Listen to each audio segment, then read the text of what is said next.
On this episode of the podcast, we're diving into how we'd fix some of our favorite shows, what we changed, what we tweaked to just make them a little bit better, and also the shows that we weren't allowed to watch. So stay tuned.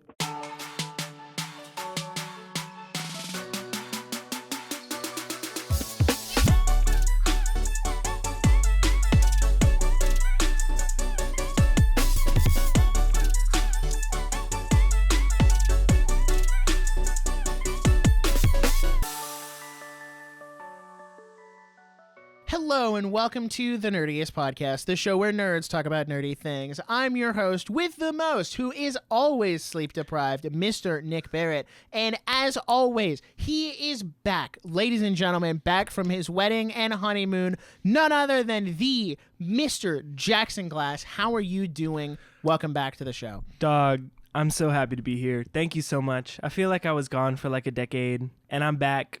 As you, if you're watching the video, new setup in the new apartment. I got all the Legos displayed up in here. We'll do a tour at some point. I'm not done setting up. I literally put that picture up while we were setting up the show because I was like, this looks really sad. But new camera cable is going to be on the way. Setup's going to be fire. You just got to give me some time. You got to let me cook. But I'm so happy to be here. Thank you for holding the fort down while I was gone. It was truly a good time. Of course. You know, I only fumbled through 2 different outros. It's all right. It's all good. It's okay. We're back, which means I don't have to worry about the outro anymore. Now, right, we're all good. Before we jump, we'll get into a little bit of a weekly recap. You'll hear that. You'll hear that later. But we're going to go ahead and jump into our first topic today, which, as you heard in the tease, is going to be shows we weren't allowed to watch. And, you know, with the main topic being how we'd fix our favorite shows, it felt appropriate to kind of just take a minute, talk about what shows weren't we allowed to watch. So, Jackson, now that you're back, kick me off. Kick it off, not me off. Kick it off. What do you got? I'm so glad to be here. Now that you're back, kick me off. Kick me off. I'm out of here. Goodbye, Nick. So, just a little context. As like a little like homeschooled Christian boy, I was very like interested in film and TV and like stuff like that. So I was like, oh, I want to watch TV. I want to like I just love watching TV and I love watching movies and stuff. But like there's some stuff you shouldn't watch like as a kid and stuff like that. And I think that there was like this golden age of like cable television for like Disney and Nickelodeon and like those channels that we got to be a part of, where this is so interesting because I was originally allowed to watch this show. And then my parents were like, this show, it's a little like dicey. Like, I don't know how we feel. You're not allowed to watch this anymore. And we cut our cable. What they didn't know was it was way too late, because I still, as 21 years old, can say every single quote from this show. No matter the situation, there is a special quote for any situation, and that is SpongeBob SquarePants, a very commonly banned show in homes. And now as an adult, kind of looking back, I'm kind of like, yeah, I get it, but also like, it's not even that it's inappropriate. It's just that I could see like an excessive amount of SpongeBob would be very annoying. Like, most of these shows, I think, were less about being inappropriate and more like, this show's annoying. I don't want to watch this. Like, you should watch something else. So I know you have good SpongeBob stories that you've told before on the show. SpongeBob is also on my list. It was when I was famously not allowed to watch, famously got grounded for 2 weeks, as I've talked about on a previous episode. But here's the thing. As I've gone back, like, do I feel like I missed out on not watching SpongeBob? Maybe a little bit. Maybe just a tad. No, you did. But I don't think it like I don't know. I understand some of the memes. Like, I've picked up a lot of it through like meme culture, and I don't feel like I've had to watch the show, because honestly, hot take, every time I watch a clip from SpongeBob, I can feel my brain cells dying. Like, I feel like I'm getting dumber as I watch this show. Yeah. So like, I get it. I understand. I like. It's kind of it's just kind of a stupid comedy. Like, it's not. It's not intelligent. Like, but I also can understand how it like made its way into right. pop culture, especially for our generation growing up with it. But no, I was not allowed to watch SpongeBob. Not under any circumstance. Do you think if you like sat down and were like, I'm gonna watch this episode, like if I give you a list of like the best episodes of SpongeBob, do you think you would enjoy them? Like if you tried to sit down now? Maybe, but I don't know. Like I've watched, one of my coworkers is really into SpongeBob, and he like I kid you not, his Instagram reel feed is literally just like the clips that are broken up for the vertical format. It's so funny. Yep. That's all his feed is. It's just that. It's like SpongeBob, Tom and Jerry, random movies. Like, so I've seen like his feed and I've seen the SpongeBob clips, and I'm like, this just does not interest me in any way, shape, or form. That's what's interesting is I'm trying to think like, would you find this humorous minus the meme and minus the nostalgia?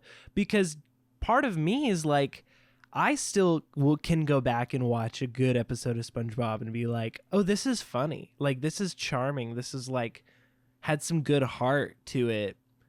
But how much of that is just like my own like nostalgia with that? And kind of like, we live in such a like an ironic culture that it's like, do I ironically like SpongeBob? Or do I genuinely think it's really funny? Like, right. But SpongeBob has made it in my top 10, like, most influential shows before. Like, on this show, we've done that list. And, like, SpongeBob was in my top 9 when we did the shows. Oh, you're right. It was. I just think that's great. Anyway, what else? What's next on your list? So I had SpongeBob. Another one. This one wasn't just a show, but it is a show. Okay. So, like, it counts. But this one was just like across the board, which is frustrating because my sister was allowed to watch it, and that is Pokemon. We were the Pokedemon household. Okay, my mom was like the Pokemon, more like Pokedemon. They have evolution, no, because I was also the good Christian homeschooled kid. Yes. So I was not, no Pokemon games, no Pokemon cards, no Pokemon anime, nothing. Zilch, nada. Which is funny because now that I'm older, I have thought about getting into the Pokemon anime because my girlfriend's really into it. So I'm like, okay, well, she turned out all right and she watched Pokemon. So maybe like it's okay. And then I tried playing a Pokemon game last year on stream, and I don't want to say I hated it because that's really strong. I didn't have as much fun with it as I thought I would. What did you play? I played, I think it was Pokemon Shining Pearl on Switch. Okay. Which some people have said like, oh, that's the worst of the Pokemon games. Don't play that. Emulate the ones on DS. And I'm like, no, thank you. I haven't owned it, so I'm not going to emulate it. That is a topic for a different episode.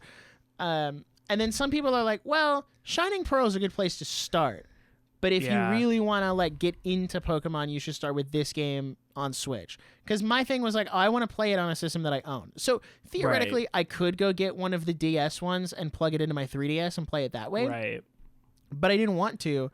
I might try out, if it ever goes on sale for a decent amount, I might try out Pokemon Legends Arceus.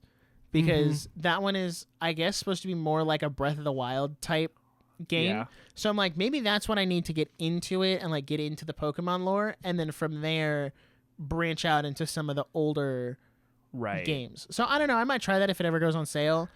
I would get the new one, Pokemon Legends ZA, but it's all like set in France. And I don't want to put that gunk on my Switch too. Ew. So no, thank you. I'm good. Even though it is going to run better and look better on Switch too. Yeah, whatever. Blah, blah, blah. I don't care, okay? Referring to France as gunk is absolutely wild. I think that's amazing. We don't have enough viewers from France for me to care. I think it's so funny you bring this up because Pokemon was also on my list right here. So here's the thing. Here's the thing is that I don't ever specifically remember being told, no, you cannot watch Pokemon or you cannot do this Pokemon. It was more that I never really tried, but anytime I like kind of brought it up, it was more like, nah, we don't do that. Like we're not the Pokemon family, which like fair, because we really weren't. Like that wasn't what we did. But I remember I had friends like in, I guess, early middle school who were like, yeah, I caught this freaking like shiny dude, like all this stuff like this and that. And I remember just being like, I had a distinct memory of being like at a church event, and this guy was like, this kid in my grade was talking all about his Pokemon and how much he like paid for it and how much he takes care of it, and he has all his cards in this like laminated book and all this stuff. And I literally remember telling him to his face, I said, this is not cooler than Ninjago. I don't care. And this is such a distinct memory to be like, but they don't do spinjitzu. Yeah, they don't spin around. So what's the point? What? They don't jump up, whip back, give around, and spin. So like, why would I care? Right. So I just thought I think that's really funny. But also like now my younger siblings are like, they had like a Pokemon phase, but they're not like, whoa, Pokemon. No, and same. I know like grown adults who like could tell you their favorite Pokemon, like, yeah, me too, on a whim. And I think that's so funny. Also, throwback, I never played Pokemon Go either. Because which that was what, like 2016 when Pokemon Go was like a big deal? You know how I remember it's 2016? Because I remember the clip of Hillary Clinton going, "We need a Pokemon Go to the polls." I'm like, okay, yeah, nope, we're done. No. I just remember like, I mean, I also had friends that were playing Pokemon Go. I was like a little older by this point. But I was also like, I never really got into phone games. Like I played Angry Birds as a kid, but like Pokemon Go was never like an appeal to me, because also like I wasn't like, I'm not gonna drive around town for this phone game. Like that sounds ridiculous. But then it was a whole thing, because my mom was like, are you guys playing Pokemon Go? And we're like, no, why? Well, apparently if you play Pokemon Go, you're gonna get hit by a bus. And it was like, because that happened, because it was a huge thing. They were like, oh, we're going to make this game. We're going to make this Pokemon game where you actually have to go outside and go like travel around town and across this, like just go around and find Pokemon. Well, it became a danger because people were like out on the street and like downtown, and they were like trying to catch this Pokemon, and they were so invested in it, they would just walk into traffic. Oh yeah, I do remember. And it was like a that. thing. This was like a thing. Like there was like this, I don't know if it was a group or like this was just my experience, but like there was this group of parents that was like, we need to get rid of Pokemon Go because our kids are going to get hit by a bus, which is just so, I think that's so funny. Like that that happened. And then like, we just didn't know how good we had it in 2016, man. True. We thought we're like, this is the worst. And then like 4 years later, we're like, can we go back to 2016? No, literally. So that's, Pokemon is also off of my list. So if you want to go back to your list now. Let's see. This is a little bit of a cheap answer. Yeah. And I think SpongeBob falls into this category, but it's anything on Nickelodeon. Yeah. Literally anything. Nickelodeon was the banned channel in our household. And it's funny because like I'll have other friends, like my coworkers I talked about, like, oh, what shows did we all watch as kids? You know, I'll talk about like iCarly, SpongeBob, like all this other stuff that was on Nickelodeon. And I was like, yeah, wasn't allowed to watch that. If it wasn't, people are like, well, Nick, what did you watch when you were a kid? And I say, well, right. If it wasn't on PBS Kids or Disney Channel, I didn't watch it. And even then, I wasn't allowed to watch everything on either of those channels. Right. So it was like, if it's on Nickelodeon, hard no. If it's on Cartoon Network, maybe. Depends. There were a couple shows that got a pass on Cartoon Network, mainly because of the Clone Wars. Yeah. But that's it. And then Disney Channel and Disney XD were a little more open, but still had some restrictions, and PBS Kids was kind of just whatever. Like, well, Disney XD was Disney for kids that skateboarded. True. So it was like, if you're like, Disney XD is like the channel equivalent of like a shirt, those shirts that are like, don't bother me, I'm gaming, or like, I paused my game to be here, or like, no girls, like Colton's room, no girls allowed. And then it's like, and it's like, because all of the shows were like, oh, it's boys, and it's like gross, and we're so bad. And then I look back and I'm like, oh, this was really not that, like, because the thing was, we didn't have cable for a long time, and so I didn't either. Anything we watched that wasn't PBS or like on DVD, because we had a ton of DVDs and we could watch like Disney movies, Pixar movies, like all this, like all these great movies and stuff. But then like if I went to my granny's house, that was when TV like upgraded, because she didn't really like monitor what we were watching. Like, we weren't watching anything bad, but it was like, maybe I'd sneak in an episode of Regular Show when I was at her house, which, like, looking back, I'm like, that's so stupid. Like, why on earth did I think I was so bad for watching Regular Show? Because that's the other thing, like, Nickelodeon was kind of a no, which we'll go into my next one, which is, like, Drake and Josh, which we started watching Drake and Josh when I was a kid. But I kid you not, and I still stand by this, is that this was a base decision on my parents' part. They essentially told us that we weren't allowed to watch Drake and Josh anymore because that's not how they wanted us to talk to women. Because they were essentially like super objectifying, and like everything was about like the hottest girl in school, and it was like, oh, you stole my girlfriend, or it was, you know, all this stuff, and it was always like, who's, you know, Drake Bell sticking his tongue down some girl's throat, like, right. You know, and it was just like not necessary for like a 10-year-old to be like, hey, this is not how we want you to act, so like maybe just don't. But now as an adult, like, I can go back and I think that's a pretty good show. I think there's some great bits in Drake and Josh for show. That's fair. You know, that's based. Maybe be nice to women. Honestly, based parents. Yeah, be good to women. Women are cool. Yeah. They're fine. My next show, you're going to hate this. You're going to hate this. But following in line with the Pokemon type mentality, right? Right. I was also not allowed to watch Wizards of Waverly Place.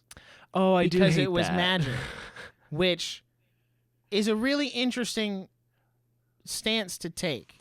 Right. Like, I understand where like the argument comes from, like no witchcraft, no like blah blah blah. So we're gonna get rid of that. Same for Harry Potter.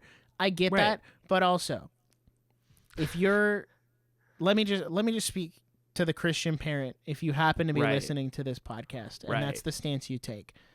Right. That's fine. I understand where the stance comes from. However, I think it might be a good idea to at least be consistent, because if you're going to let your kid watch Star Wars, Narnia, Lord of the Rings, like that kind of stuff, like I was allowed to watch, but then say no to Harry Potter and Wizards of Waverly Place because it's magic, well, I think you're being a little inconsistent, because all of those things have magic. The Force is magic. Lord of the Rings has magic. Narnia is predicated on the fact that you can walk through a magic wardrobe and go to a completely different dimension. All predicated on magic. I think there's a deeper conversation to be had with your kid about the difference between different types of magic and what you're using it for. And there's like, you can go down that whole rabbit trail and have that conversation, which my mom never did until I was a little older. But even then, I kind of figured it out by myself at that point. Right. But Wizards of Waverly Place was a hard no. And I always remember, like, when these different shows would come on Disney Channel, like I'd be watching Jessie or something, and Wizards of Waverly Place would be next, and I'm like fumbling for the remote. I'm like, oh my gosh, as soon as it hits 5 p.m., I gotta turn this off or I'm gonna die. So that was man.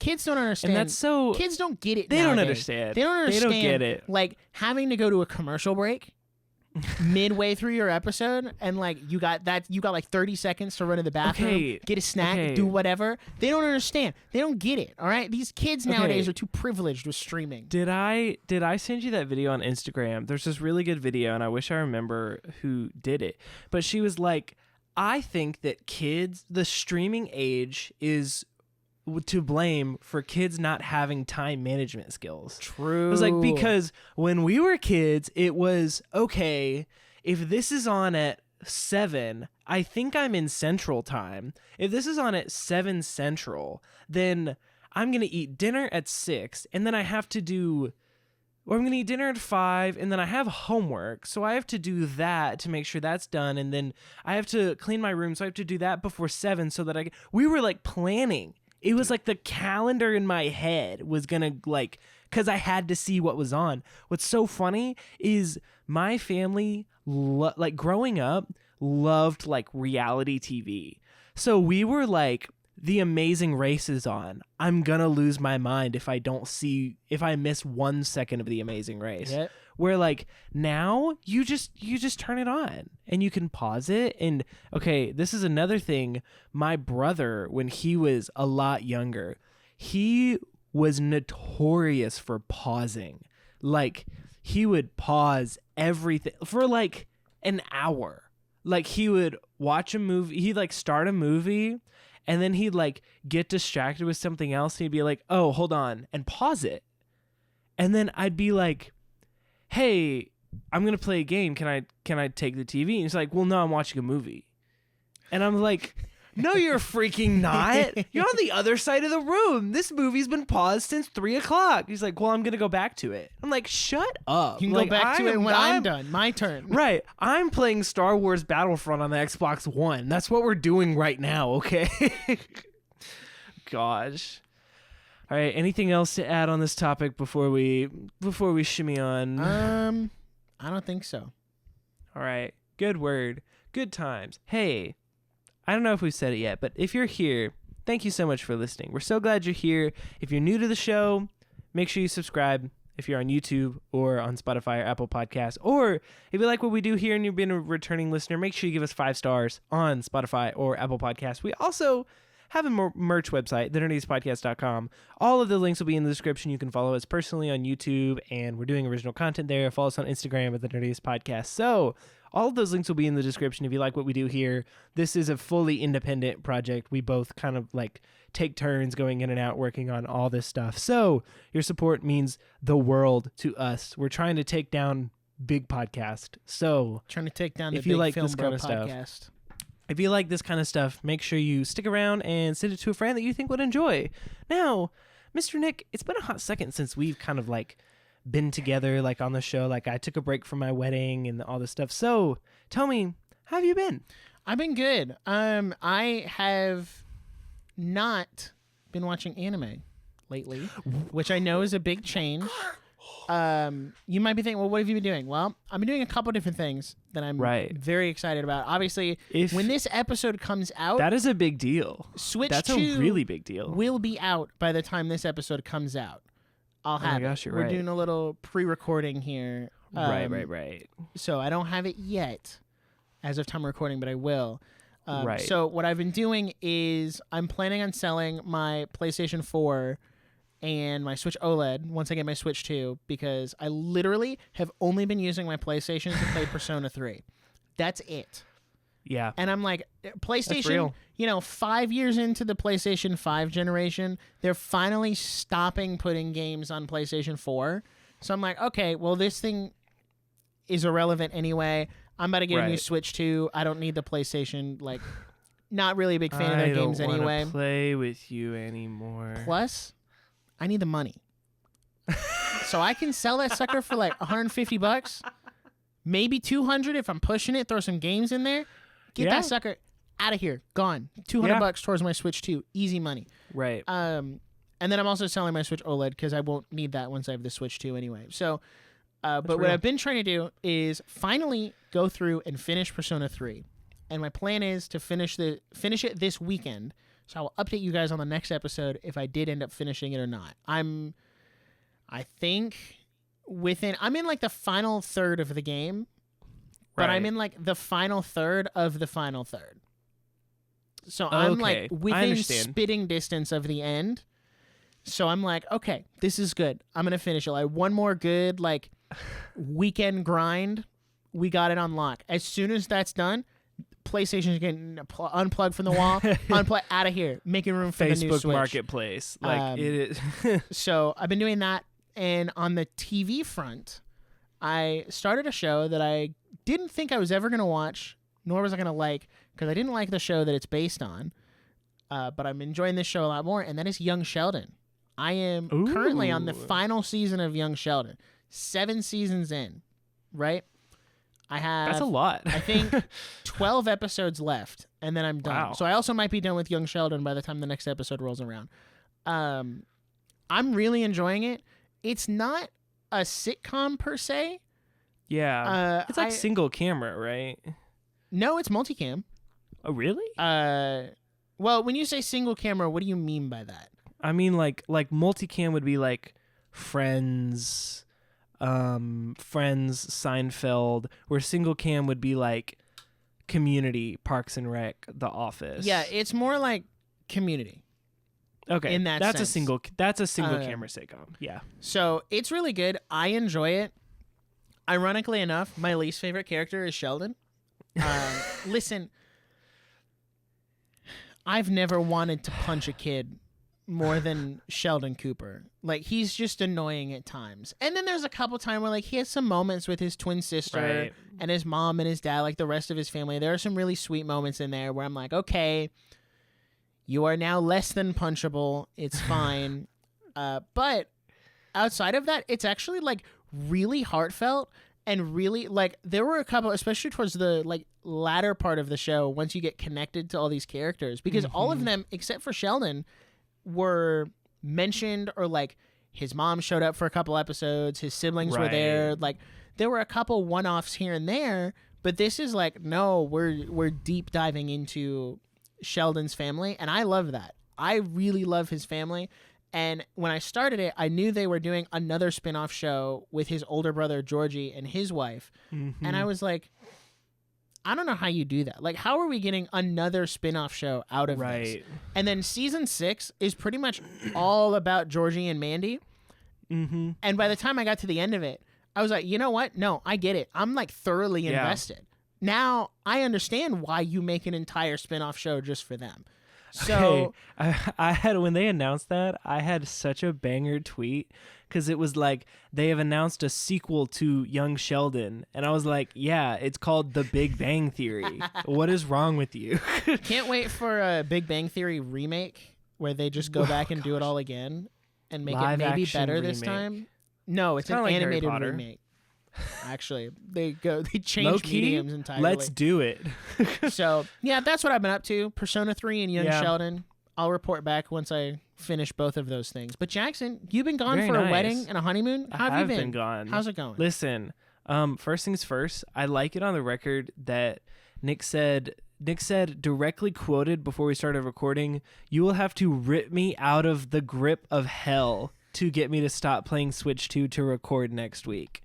So, just so you know, if he's like irritable on the next episode, he's very much intending to not be present and just try to play Switch 2. Here's the thing. It wouldn't be the first time.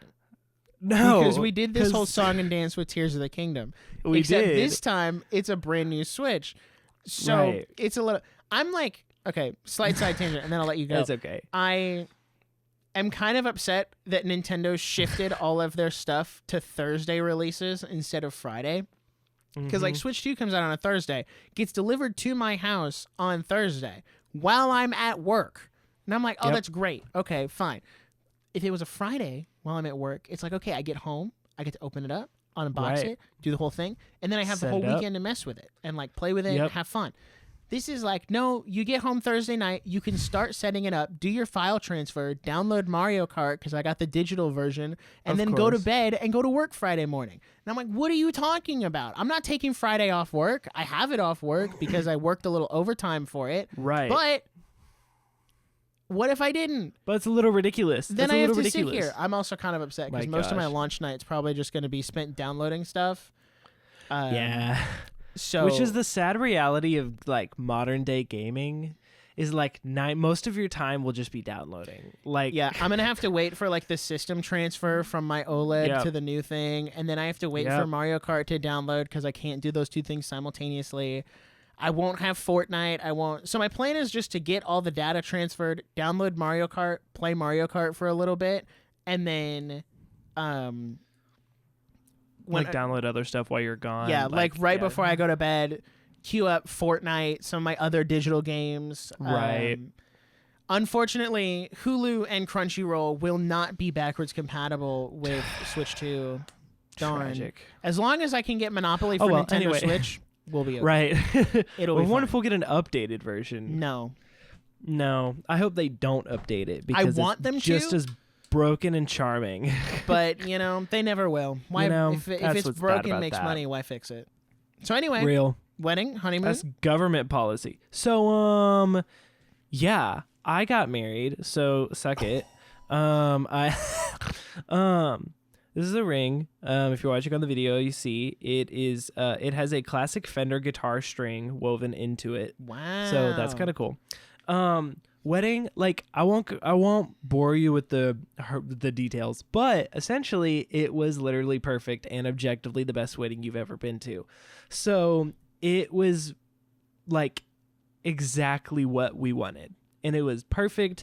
And if you're like a long term like fan of the show, like we did an episode like the day I got engaged, and we were just like, yeah, I'm gonna propose later, and then we talked about Legos for like an hour.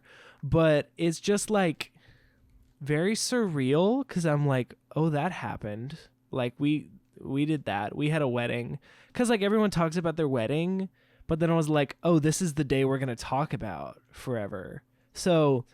The big hit that I've heard was our vows, because we wrote our own. We did the traditional vows, but also we wrote our own thing, because I've always said, now if you do something different, like it's fine, but I've always thought, like, why are all these people here at your wedding and they don't get to hear like your public vows? Like, I think that's ridiculous, because I'm like, I came all this way to your wedding and I don't get to hear what you're promising each other. Like, that's bull.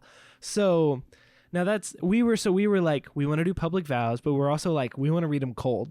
So like, there was a thrill to like, I had never heard her vows I heard it for the first time at the altar, and she heard mine at the first time at the altar. And it was like, kind of baller. But her vows are phenomenal. Like, I cried. Everyone said mine were good. Like, there was not a dry eye in the audience. And I was like, yeah, that was the point. The thing is, like, we've both been in like event planning situations through like school and work and church, like so many scenarios where we've been like event planners, where we were like, what was that? I dropped something on the floor. Oh. I thought something fell off a shelf. My bad. Continue. Anyway, we've both been in like the event planning world for like a while, multiple times, in multiple contexts. So we were like, no, this is going to be like it was so like, no, we know what we're going to do. Like, we're going to do this, we're going to talk to this person and that. So it was really like, we had a ton of help. Like, our families were like instrumental to the process, because I was still in school and she was working full time, and so like they were so helpful to like, because I'm like, I'm in school, I can't call like a caterer at 3 p.m, but then they close at 5, so I can't call them after. So it was a whole thing. But like, that was phenomenal. We had a live jazz band play. They were phenomenal. Nick was there. I sure was. He had a wonderful time. Your whole family was there. They had a great time. Yep. We honeymooned in Leavenworth, Washington, which is a Bavarian village in the middle of Washington State, if you didn't know. We flew out we got married Friday, flew out Saturday, and then Sunday, I vomited 4 times. I was horrifically ill. And, yeah, word on the street is some kind of virus spread,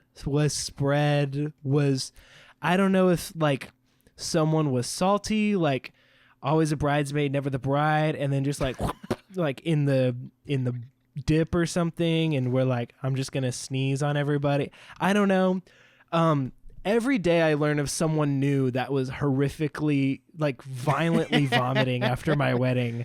And it's gotten to the point where I'm like, I don't care anymore. Like, they're like, I broke my 15-year not vomiting streak at your wedding. I'm like, okay, and you had fun. Like, geez, did you die?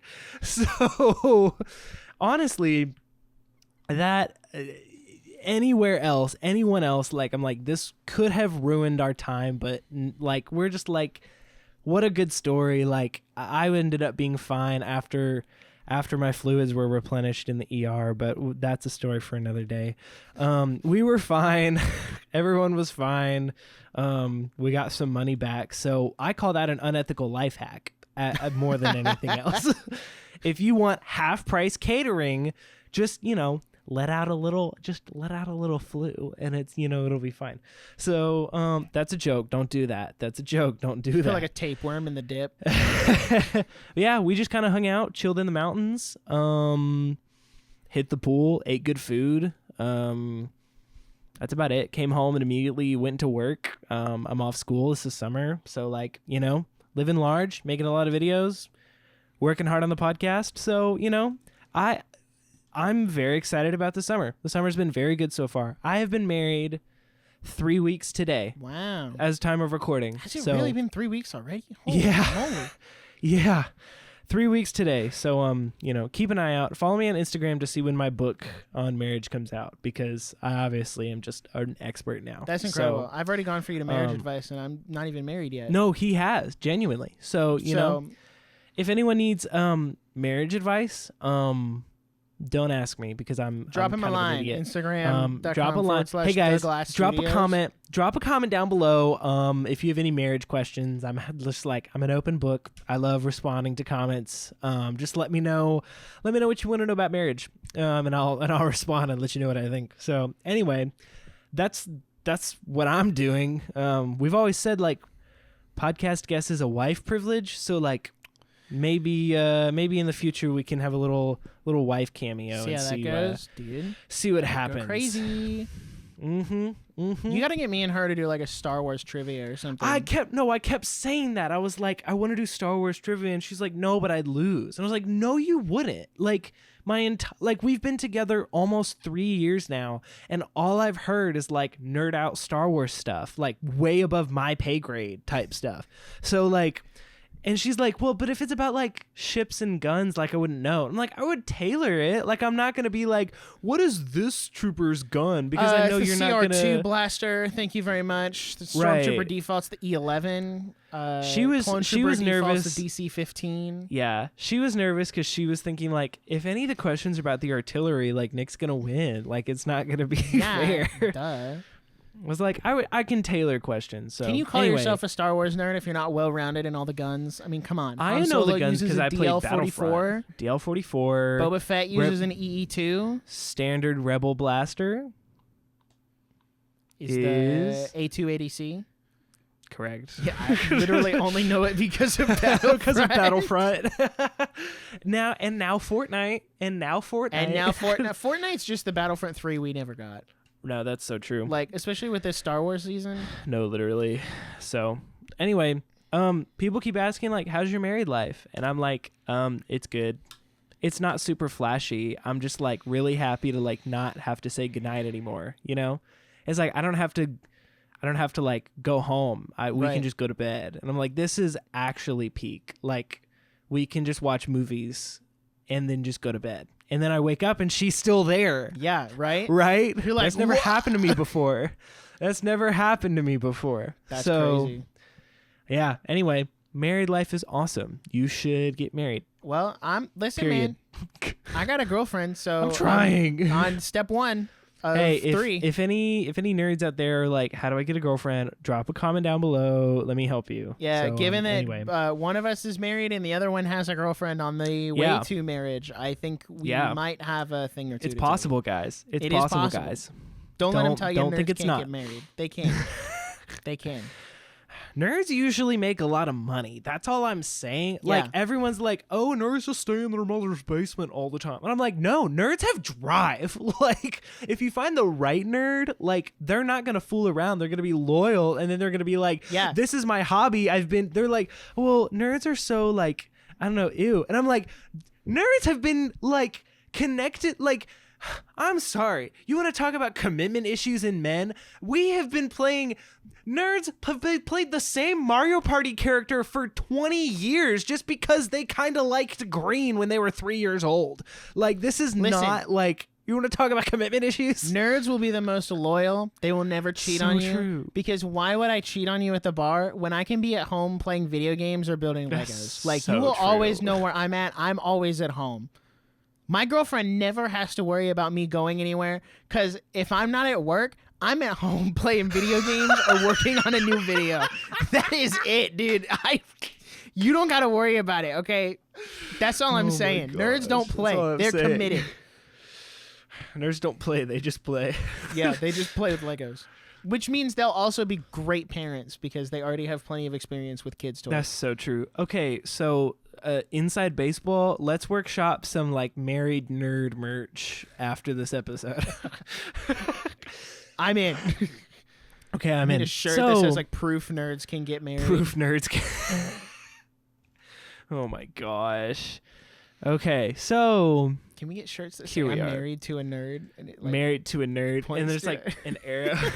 Oh my gosh. All right, so you know why you're here. You know why you're here.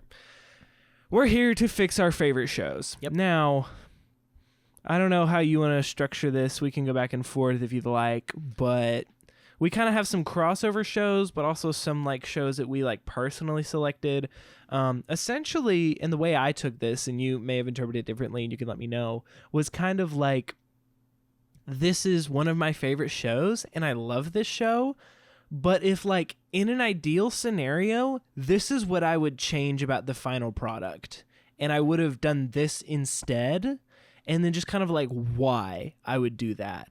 And these are some pretty like, none of my shows are like deep cuts, so like hopefully you've seen most of them. We'll let you know if the show we're talking about has spoilers. Pretty much all of the shows we're talking about have spoilers. So if you're like, I'm in the middle of Friends, I don't want to know how it ends, then like, okay, the show's from like 1990, whatever, so like that's on you. Anyway, Nick, hit me with the first show. I'm gonna go from the bottom of my list up because the two I have at the top are like crossover. Yeah. Well, I guess technically only one of them's a crossover. But the first one is, I don't know. It's not a deep cut, but it has more of like a niche following. And that is none other than the hit show Star versus the Forces of Evil. Now, I do have a little note here that says like notes for all my different shows. For Star, I just put, where do I even start? Because here's the thing. I think Star is a great show. It's one of my favorite Disney Channel shows. Like if we ever did a top 10 Disney Channel episode, it would definitely be in the top 5, if not the top 3. That said, though, I think there's a lot of things I would change without like, because it sounds bad when you say like, oh, I want to change this and make it better. That implies that it's not good as it is. And it is good. A lot of stuff comes from the final season, but that's more on Disney for not giving them an actual final season and just saying halfway through season 4 that they're like, all right, well, you lost your time slot. Bye-bye. Bye. End your show. Bye-bye. So one of the bigger things, I think, is the show sort of loses its villain identity about halfway through. Because it tried to do this thing with Toffee at the beginning, and then they kind of did a good narrative through line, and then they brought him back and then proceeded to like ditch him again. So I think it would have been better if he was like the narrative, or even if like he was working for a bigger, badder person instead of just making like the villain. Right. The villain at the end of the day was like, it's the bigotry and the hatred that we have for ourselves, and that's the problem. I'm like, no, give me a bad guy, okay? Nah. Someone's got to be orchestrating all of this. Like, give me something. And then they never really did. And then the other thing I would change is, one, spoilers, by the way, as Jackson alluded to. I'm not going to say it for all of them. Just assume that I'm going to spoil everything. Right. Is I think the conclusion of Star and Marco's characters was really rushed, really quick. And you can tell when you watch the 4th season, because they kind of wanted Marco to go this way and they kind of wanted Star to go this way.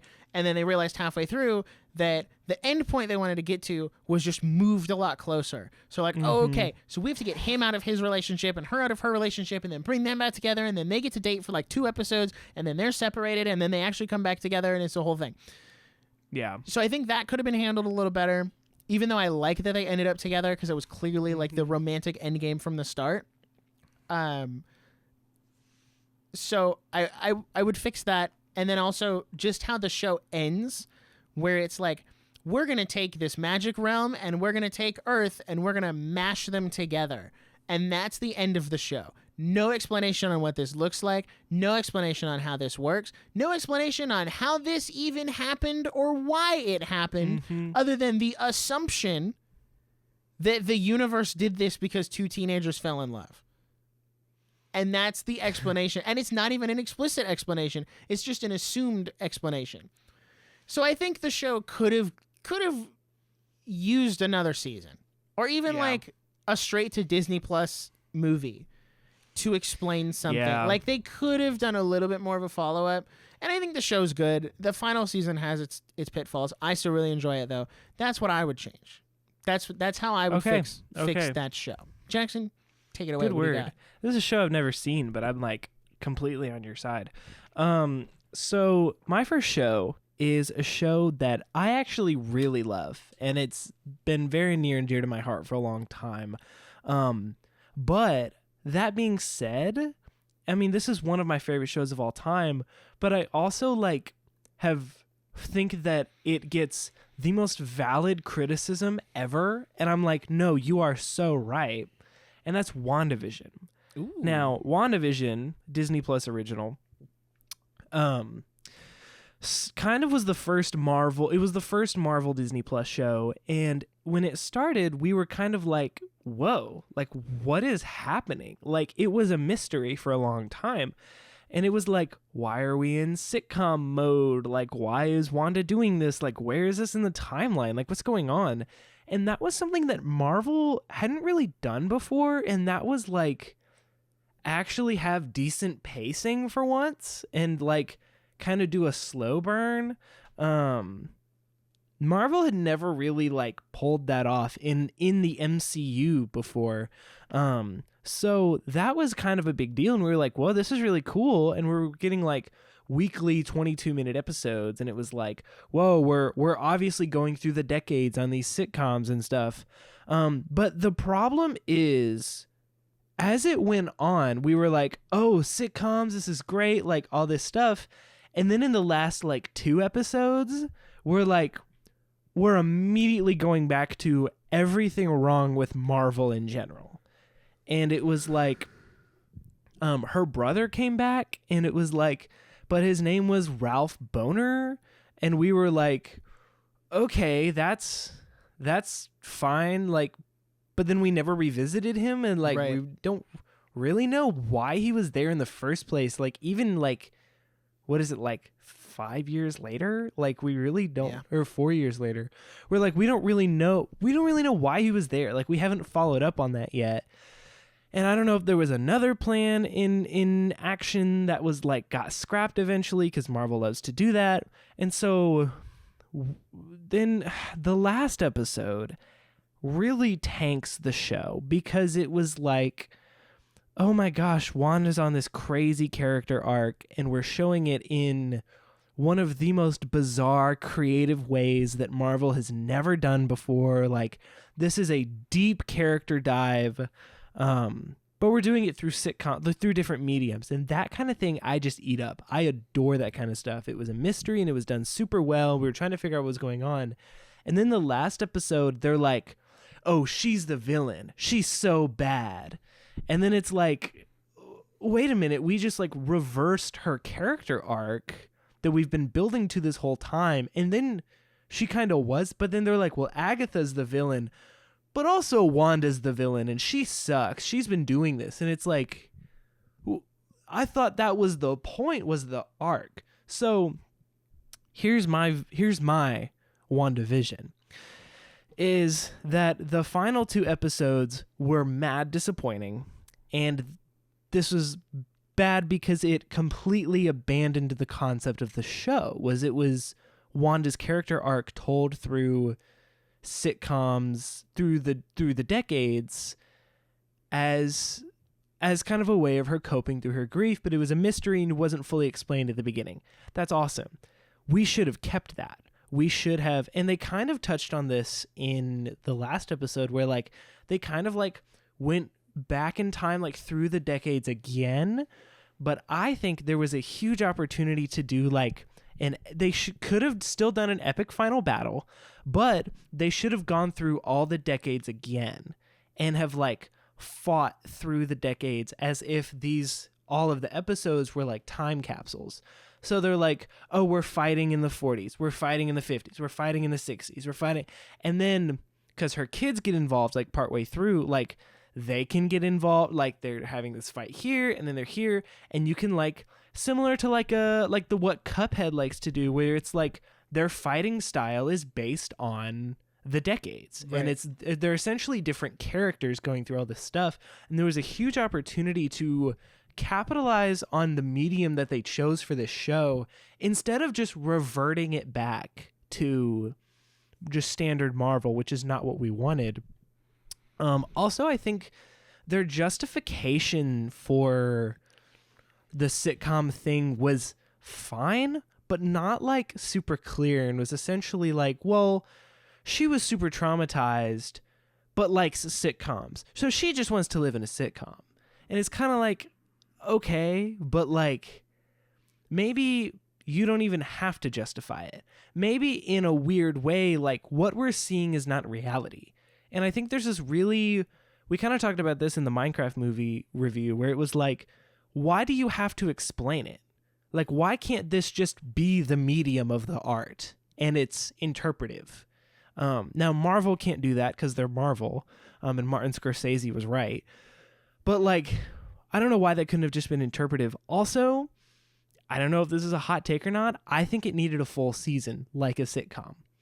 I think that they could have fully leaned into it and done 12 or 22 episodes. And they could have done the 20-minute, 22-minute thing where they're like, we're going to do 12 22-minute episodes, and this is going to be what the show is. So it was essentially like broad term, like they had such an amazing concept that they were like, this is what WandaVision is going to be, and then couldn't really actually give it its justice. So I think if they were fully like, we're doing a Wanda sitcom, but something is wrong, that could have been huge if they actually just poured their soul into that. But then what we have is good. What we have is great. But it could have been better. And that's how I would have fixed WandaVision. That's fair. You know, I rest my case. You make a lot of good points. It does kind of like fall back into the Marvel tropes at the end. And I appreciate that. I like your idea of them like fighting through the decades. That would have been really cool now that I think about it. Almost like I don't know. I feel like that hasn't really been done before. No. I like that. I appreciate that.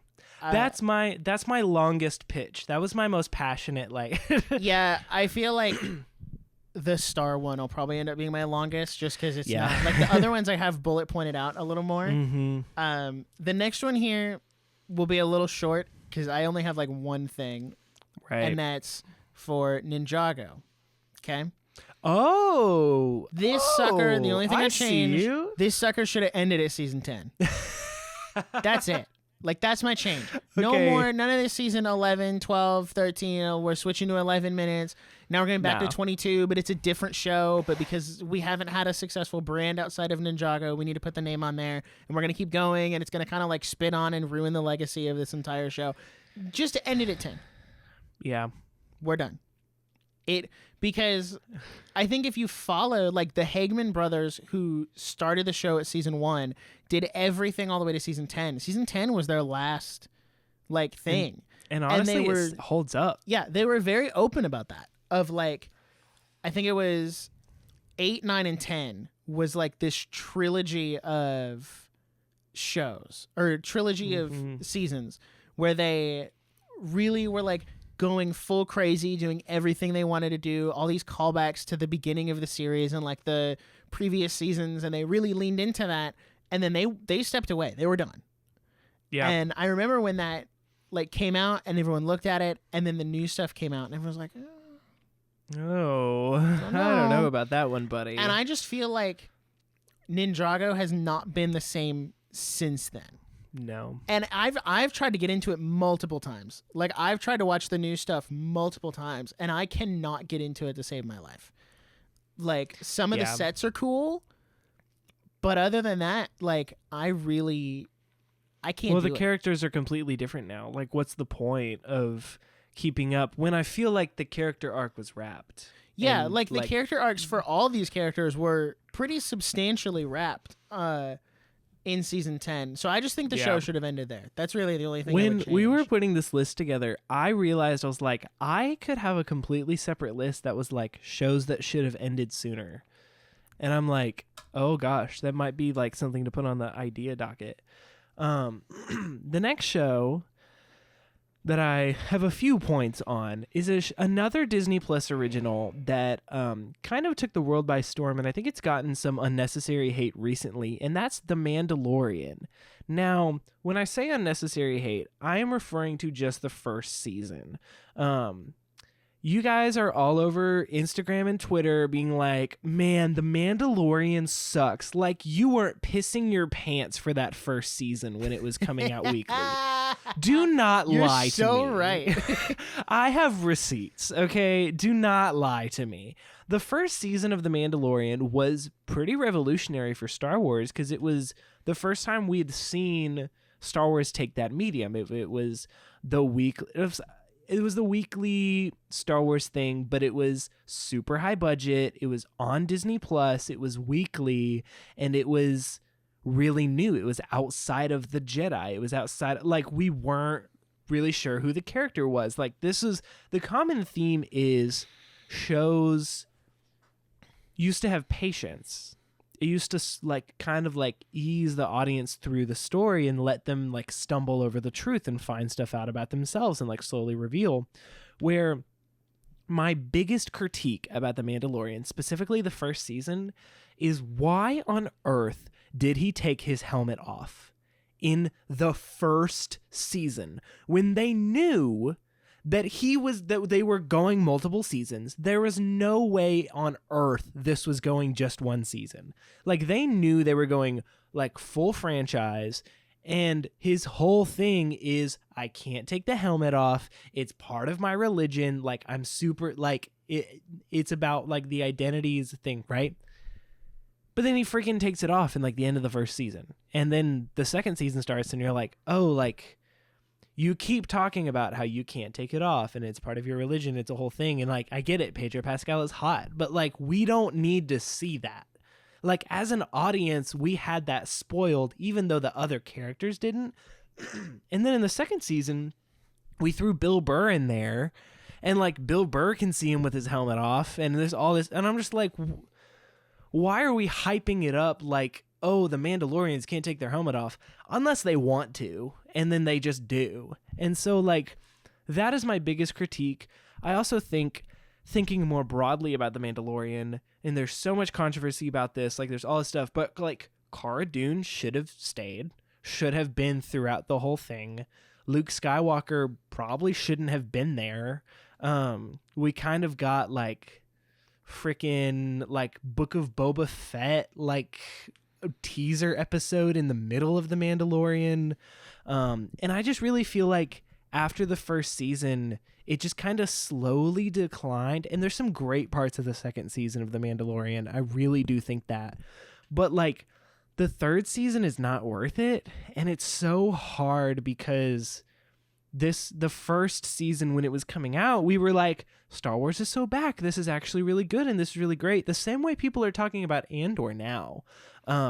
People were flaunting over the first season of The Mandalorian, and I don't think that it needs the hate, But I'm also like, well, the third season's not great. The second season is hit or miss.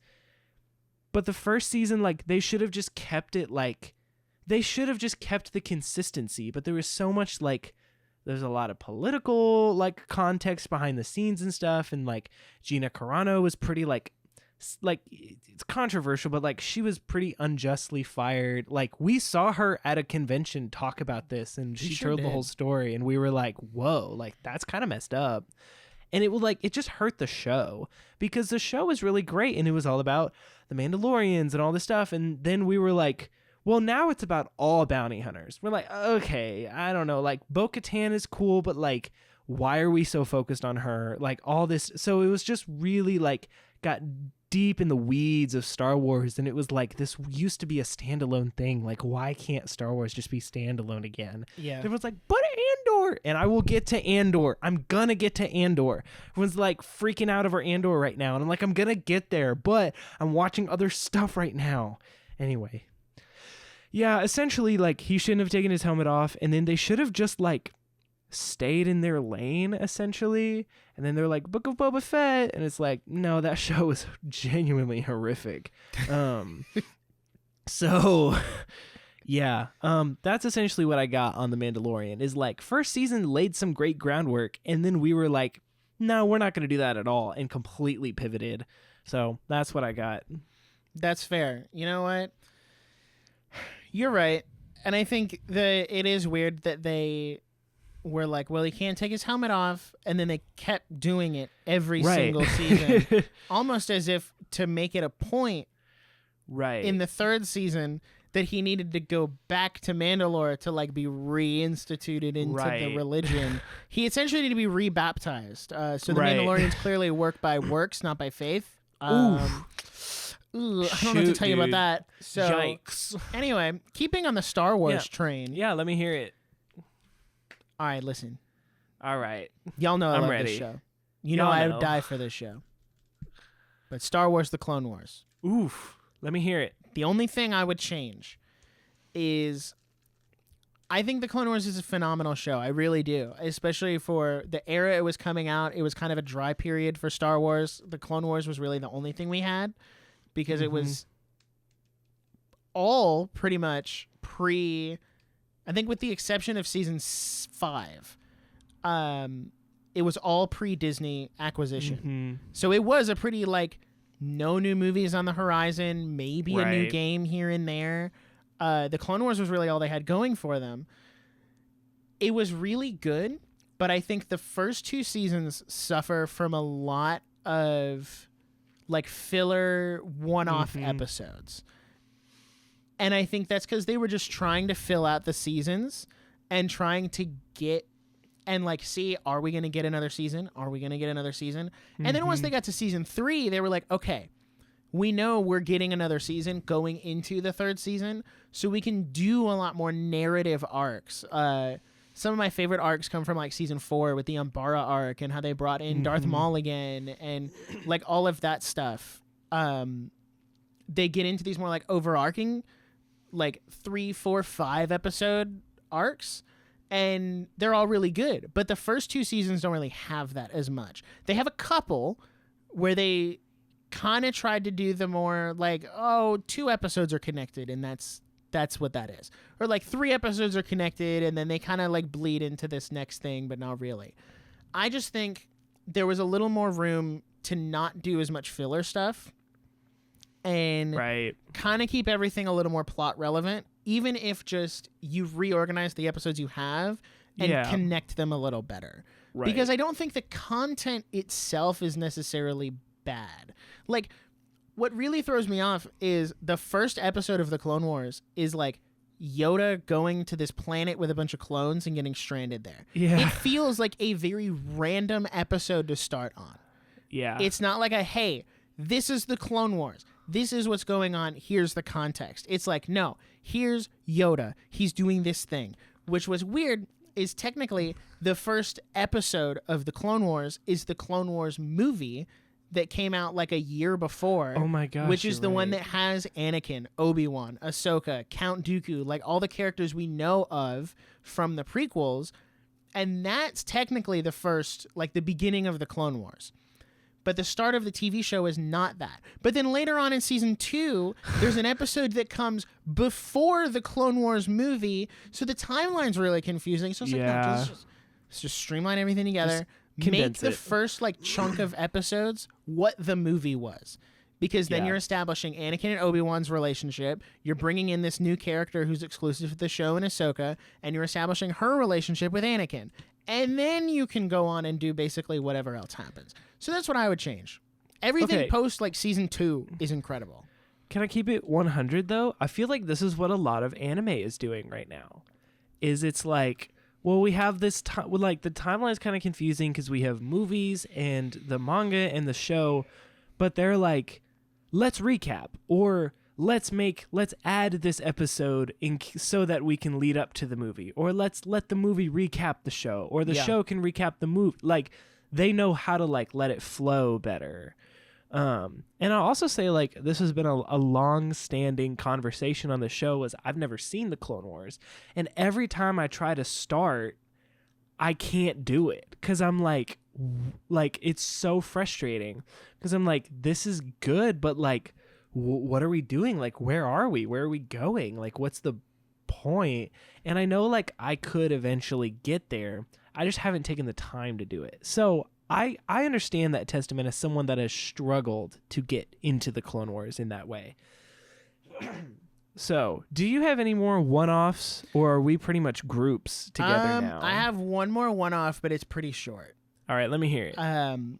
So I also put My Hero Academia on here, and the only thing I would fix, because I do like the anime, and I have like an emotional attachment to it, I would fix, I think seasons 5 and 6 are the weakest, just because they clearly hit some kind of weird, like they switched up their director, and something happened in Studio Bones where seasons 5 and 6 completely misprioritized what the story was about, because in season 5 the first half is all like this training arc, and then it goes immediately into another training arc, which then goes into this arc all about the villains, which in the manga is not how it goes. In the manga it's training arc into villain arc into other training arc, so they're like separated.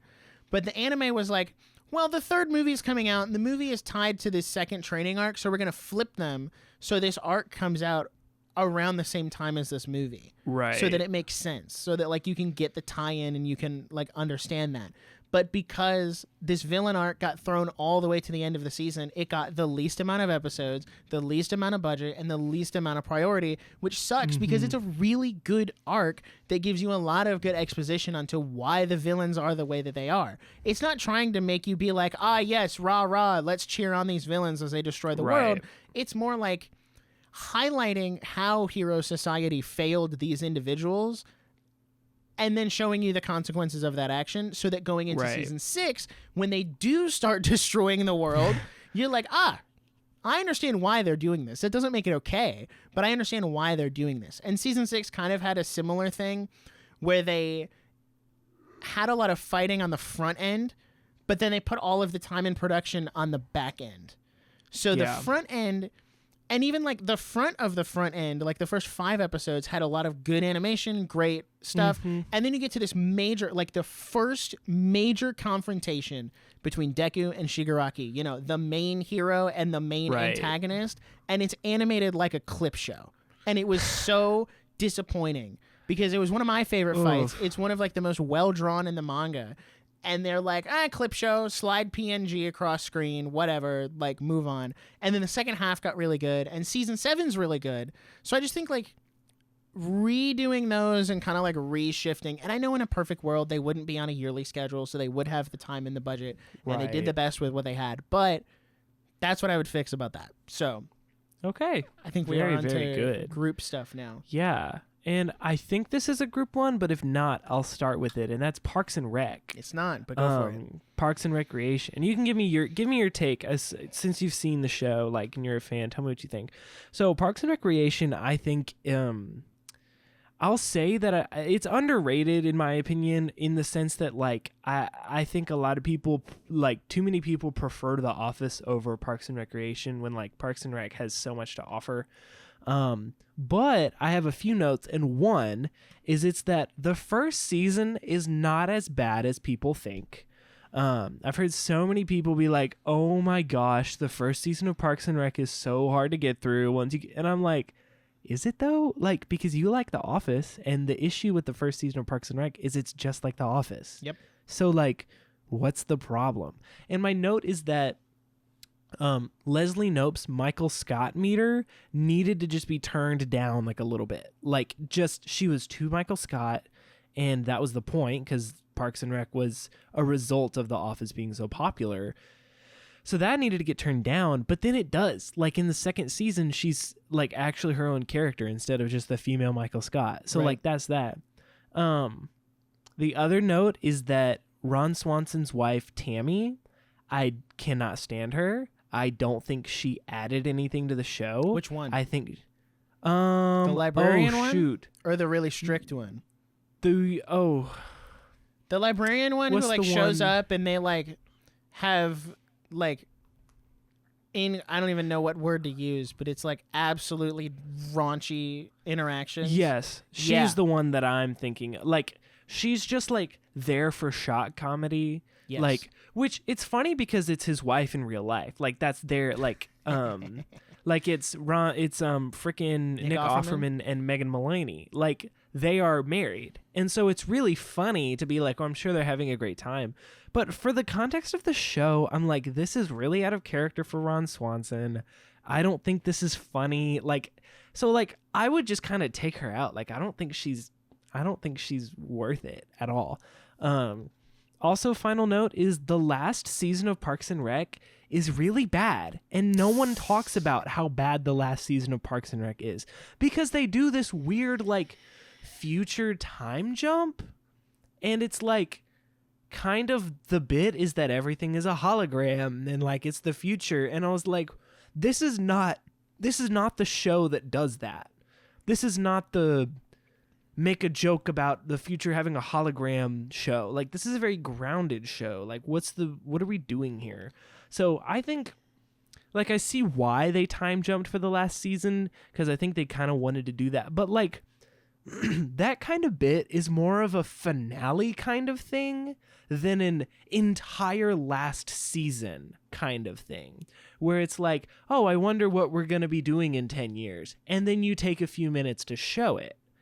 You don't need the entire last season of the show you've been building to like undo some character work so that you can get them back to the point they started by the end of the show. That is not how that works. That is really lazy writing, and I don't appreciate it. So I would have just not let them do that. So I agree with you partially. Okay. I agree with what you're saying about like Leslie at the beginning and taking out Tammy. Like I understand that. And I partially agree with you on the time skip part. My issue does not come with the fact that it's a time skip. It comes with how they handled doing the time skip. And the whole like bit was, oh, we've jumped 10 years in the future and now everything's super high tech and blah, blah, blah, blah, blah. Because it's something that got really outdated really quick. Yeah. So there were some like good points brought up because they like they kind of were trying to get into the whole like, well, Amazon is sending out all of these drones, or like the Amazon of equivalent, Parks and Rec is sending out all these drones with those people's addresses and like collecting information and like trying to show how dangerous and bad that is, which we all know, and we're kind of like we're still getting through that right now, but right. I think that was fine. But one of my favorite episodes of Parks and Rec is in the final season when Ron and Leslie get trapped in the office and they have to like have that heart to heart and like get over themselves to really get to the bottom of what was going on. So I think if you like get rid of the final season, you lose stuff like that. And I think you probably could have split that season in half. Had half the season be in the current time and then the other half be a time skip. And you could still have some of that stuff, and I think it would work. Because I liked getting to see, like, more of Leslie and Ben's relationship, more of Andy and April's relationship, like just seeing how all of that's affected in the future. Because it drives me up a wall when a show is like, here's all this stuff. And The Office did this with Dwight and Angela, and it drove me nuts. And it did it with Michael and Holly too, where it said, here's the end of the story is them ending up together, and that's it. And you don't get to see anything else of how that played out after the fact. So I like that they took the time, even though it wasn't perfect, to still show some of that and like show us these characters after the main events that we're used to. Yeah, and I think it's interesting you bring up that episode where they're trapped in the office, because that is that is also my favorite part of the last season specifically. And I just remember like Ron Swanson being really heartfelt and being like, I eventually looked up and realized none of my friends were here. And like that's a very big deal for him to say that, because he would like never admit that they were friends and whatever. And I thought that was very sweet, but I'm also like, I feel like we could have this conversation without the futuristic time jump weird jokes, because time jump, like you can do a time jump correctly, but I didn't feel like this was the show that needed to do that. I felt like it was, we need another season, but we don't have a season's worth of material, so let's do a time jump so we can kind of like get some of that stuff out of the way, and we can just kind of jump into something funny. That was kind of how I took the last season, and I just don't love it. That's fair. But that's Parks and Rec. I think we have a few shows that we both feel strongly about. I'll kick it off. I have two more, and one of those being Community. Yes. I love Community. Dude, I'm still trying Community. to find the Blu-ray. I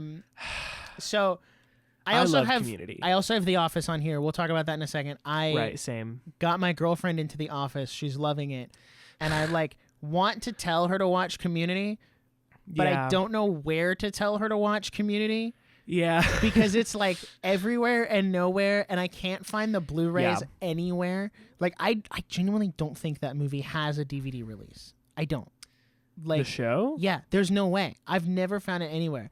Not on Amazon. Really? Not on like nowhere. Interesting. So I feel like I've seen it. Maybe I'll find it somewhere someday. Yeah. Maybe. But I didn't really have a ton of Community notes, but I wanted to hear yours. I feel like ours are going to overlap. Yeah. Yeah. Because I have three notes. The show's got some issues. I have three notes, and all of them refer to the same topic. Yeah. And it's all romantic. That is like my biggest issue with the show, because I rewatched it last year before they took it off Netflix.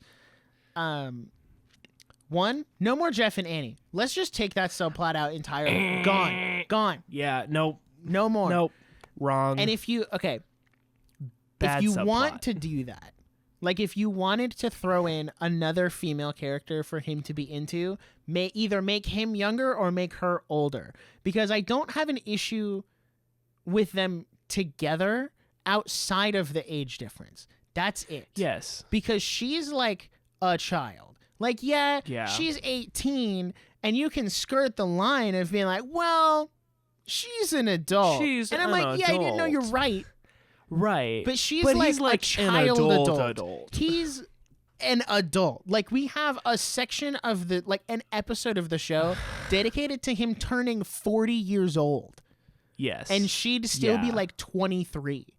Yeah. Or 24. And also, like, her entire character is she's the kid.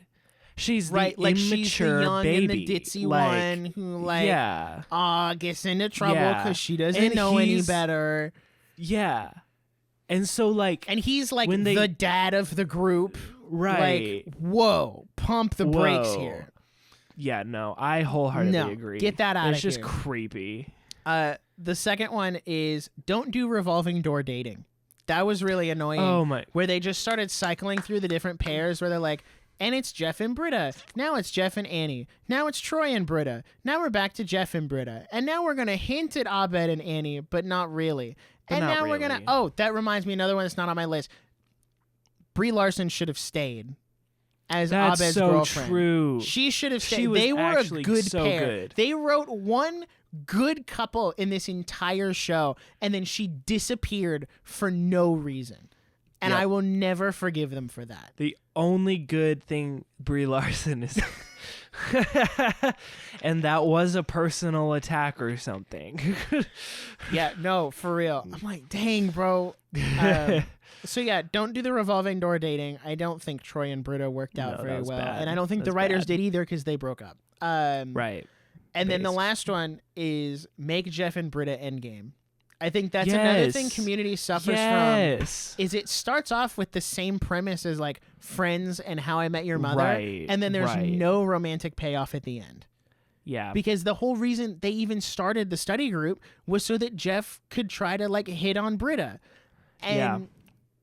I know there's like character growth and development and whatnot, but they still could have gotten together at the end and not invalidate that character development. Here's what I think should have happened is I don't know if you remember, there's like a one-off joke at the very end of like the second to last season where she's like, well, let's just get married. And he's like, what? She's like, wait. And then they're like, it's the joke for the episode where they're gonna get married, but then they're like, oh, just kidding. Like that would be a disaster. Yeah, because that was like, wasn't that Shirley's wedding? Yes. Where they had both got like super drunk, and then they're like, well, let's just get married. Let's just get married. I think they should have done it. Which is the second time that joke was made. Yes. I think that they should have just gotten married, and then that was the rest of their relationship was like, well, we're married. Yep. But they're both kind of like, well, let's just try. Like, let's just figure it out. Like, because I agree, like, Community starts off as this really simple, like, oh, man wants woman, so man, jumps through social hoops to get woman. Like, right. Very basics, every sitcom plot. But then and it becomes so much more, just like every good sitcom. But then, like, we never went back to that good, like, that end game, like you're saying. Also, I don't know if this is a hot take. Give them a little flowers. The final season of Community is actually kind of good. No, it is. I kind of like the final season of Community. My favorite episode of Community, and this is like not like there's a lot of great episodes of Community you could say. I love Garrett's wedding. Is my favorite episode of Community. And that's in the last season where they crash his wedding and you realize this whole time he's like, you guys suck. You guys are horrible. I don't like you. And then they're kind of like realizing this whole time that they're jerks. But then it completely flips because you realize Garrett accidentally married his cousin. And it's like, so who's the bad person here? I just remember like crying laughing at that episode. Like that is such a good, I love that plot. Oh, okay. Anything else that you're going on about Community? No, I think that's it. Okay. This is a show that I'm gonna toss you one. This is a show we've talked about on the show before, and we both feel passionately about. And there's a lot of issues that you can bring up, and that is Friends. I could do an hour on what I would change about Friends, which is so funny because I love Friends. I think it's like weirdly kind of addicting and mesmerizing. Yeah, I watched all the episodes in 39 days. I remember that. That was probably not healthy. So No, that was right. years ago. Here's my notes about Friends. Ross and Rachel, I'm going to say, since they are, as we're saying, like they are the romantic endgame of the show, right? So I'm not going to say that they shouldn't get together. I'm going to say that they should have gotten married in season 8 when she got pregnant. And I want to know your thoughts on this too, because you kind of touched on it, I'm so sick of shows thinking that a finale needs like a huge event. Like will they, won't they doesn't work for 10 seasons. Like eventually they have to choose. And so, like, Friends having such an ambiguous ending of, like, well, they have a kid together and she stayed for him, but, like, we're not going to see them get married is so, like, bizarre. Because I'm like, would the finale of Friends hit any different if they were just married? I feel like it would have ended sweeter. Like, I feel like it would have just been like, well, we're all married. We're all, you know, we all got kids now. Like, we're older. We got to move on. And, like, I feel like that would be a much sweeter, and The Office does that too, like you said, where it's like, we have to end on Dwight's wedding because that's a big deal. Like, it's a big thing. When I'm like, I want to see the married life. Like, I want to see what happens after. Like, in my mind, like, this is not a end point. Like, this is a checkpoint for sure, right? But it's not an end point. Like, your life doesn't end when you get married. And I know this because I'm still alive and I got married 3 weeks ago. Really? So, yeah. Hey, did I mention that I got married? Also, quick thing, Joey and Rachel should never have been a thing, ever. That was another revolving door dating thing that shouldn't have worked. And also, and I had another point, and I'm trying to remember. Oh, they should have given Joey should have gotten married at the end. Joey deserved better than to end single. Yeah. Because this entire show, Joey has been like, oh, I have a big family. I love a big family. I want kids, like this whole thing. Joey ends up being super sweet by the end of the show, and it's the only one that ends single. I'm like, well, you can't introduce a new character that gets married to a main character at the end of the show. That's bullcrap because we threw Paul Rudd in there to marry Phoebe in season 10. Why couldn't Joey have also ended well? Also, Paul Rudd is one of the best aspects of that show, and he's in like one season, not even. Yeah. So like, anyway, that's kind of my spiel on Friends. That's what I would have changed. Lots of just like misused characters in that show. No, that just drives me up the wall. Okay, I'll contribute a little bit here. Okay. Because we can't make too many drastic changes. I wouldn't eliminate Rachel entirely. I would just make her a better character. Because she kind of stays like two-dimensional and flat throughout the entire show. Yeah. And does not change. She might have a little like, oh, I'm a girl boss. I need to get out there and do some work instead of relying on my dad to give me money. Like, okay, yeah. But you're still a terrible person. Like, that doesn't change.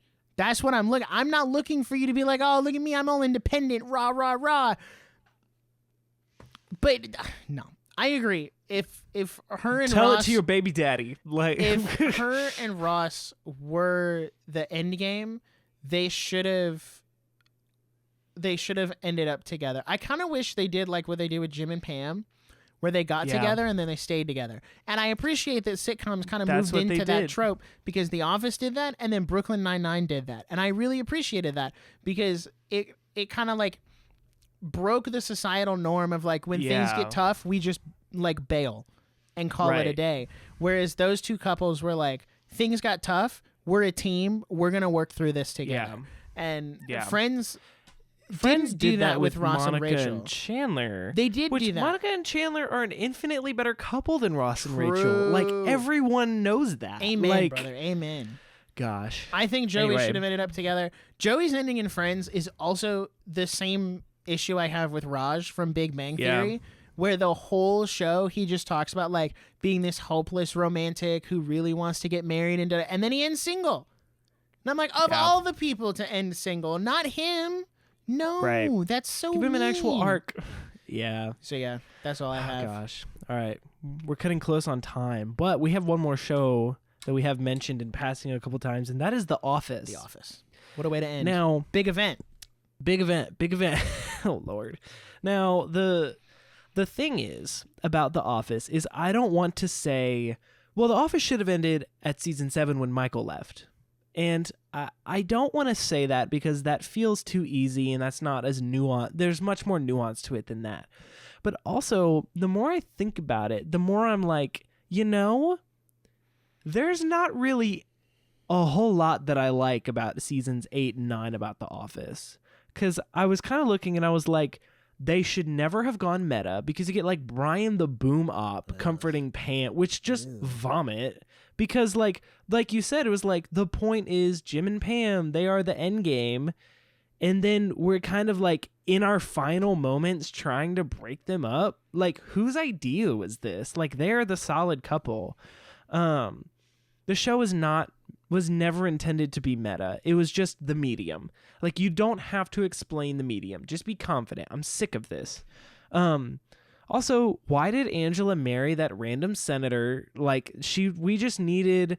Oh, yeah. This like, is gay why... senator subplot. Yes, which to is bring bizarre. her and Oscar closer together as friends. I'm like, that was really weird.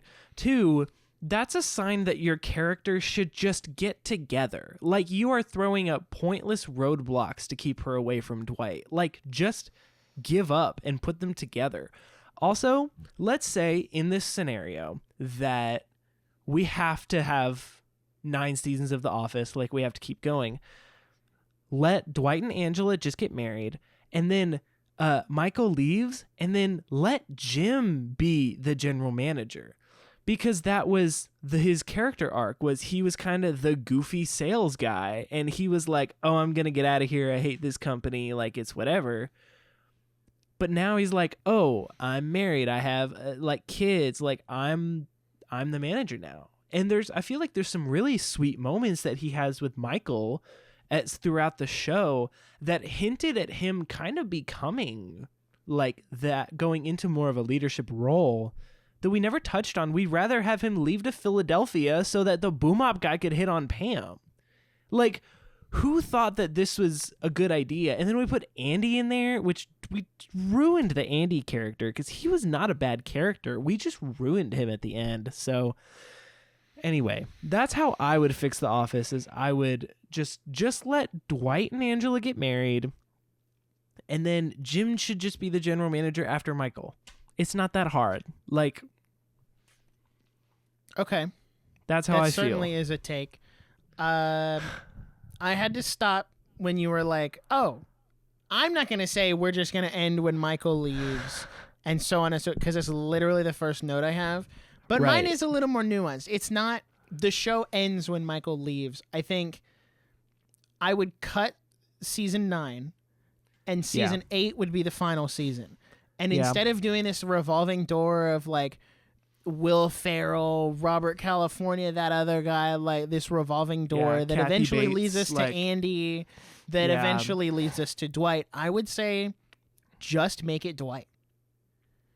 Because didn't Michael write him a letter of recommendation when he left? I think so, yeah. He wrote some kind of like letter that was like, if I had to pick someone to run this branch after me, it would be Dwight. So you let that fall to the next person, because who was...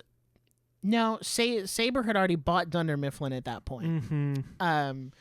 But whoever was making that decision, make the decision that it was Dwight. And to your point, when you put endless roadblocks up, what ended up happening was Dwight became the manager and then had that weird thing with the gun that then got him kicked out of being manager for a season and a half. Which is so let's eliminate pointless. That. He's the manager for the final season. We still get to see Jim go off and do the thing in Philadelphia. Take out the meta stuff with the boom guy and like that other chick who was like trying to hit on Jim. Yeah. And like leave the Jim and Pam stuff. But also I think let Dwight and Angela get married in that final season, like maybe towards the halfway point, so that we can see what Dwight's happy ending looks like. Right. Because if Michael, Jim, and Dwight are the 3 main characters that we're following, right? Right. We've seen Jim and Pam get together, and that's their happy ending. Yeah. We now have seen Michael and Holly get together, which is their happy ending. So now let Dwight and Angela get together and let them have their wedding happy ending type stuff. And then you end the show with all of them like coming back together for some kind of reunion. Like, it doesn't have to be a wedding where everyone is there. You could do like an office reunion, office party, like something. Even just be like, oh, Michael wants to come back for New Year's or something like that. Like, oh, Kelly's throwing a New Year's party and like Michael just shows up, like, I don't think it needs to be huge and bombastic because those little things are big for the characters. So like, let us feel that too. because life is not like that. Like life is Right. not, oh, everyone is going to get together at this moment, at this time. It's like we need something more natural. And honestly, I really, really like the idea of Dwight being manager, marrying Angela halfway through. My only thing is, if Dwight is the manager, I need to see him interact with Jim at Dunder Mifflin. Yeah. Because I think that Jim, if we make Dwight the manager and then Jim moves, then like I kind of lose that fun like Jim and Dwight dynamic, and I would be very sad to lose that because there's so much opportunity for Dwight as the manager to have that there. That's fair. But I'd also take out everything like they did that. to Andy. That was so literally unnecessary, so uncool. evil. He was actually Yeah. had developed into a good character, was in a good relationship with Aaron, and then they just like threw that all out the window. They just like really hated Andy. They for some assassinated reason. him. That's a character No, literally. assassination right there. That's crazy. That's so true. All right. Well, unless you have anything else to add, No, I think we're I'm pretty good. ready to tie a bow on it. So, guys, thank you so much for listening to us fixing our favorite TV shows. We want to know. Drop a comment down below if you're watching on YouTube or Spotify has comments now, or if you're on Apple Podcasts, run over to YouTube, leave a comment. Let us know, what are your favorite shows? How would you fix them? Just please, we want you to be part of the conversation. We really appreciate you guys commenting, subscribe on YouTube, all the links in the description for all of our personal stuff and the podcast stuff. Follow on Instagram for updates, YouTube for more video versions of this podcast to see our beautiful faces. We really, really appreciate you getting it this far. Merch at thenerdiespodcast.com. We will see you in the next episode. But until then, bye.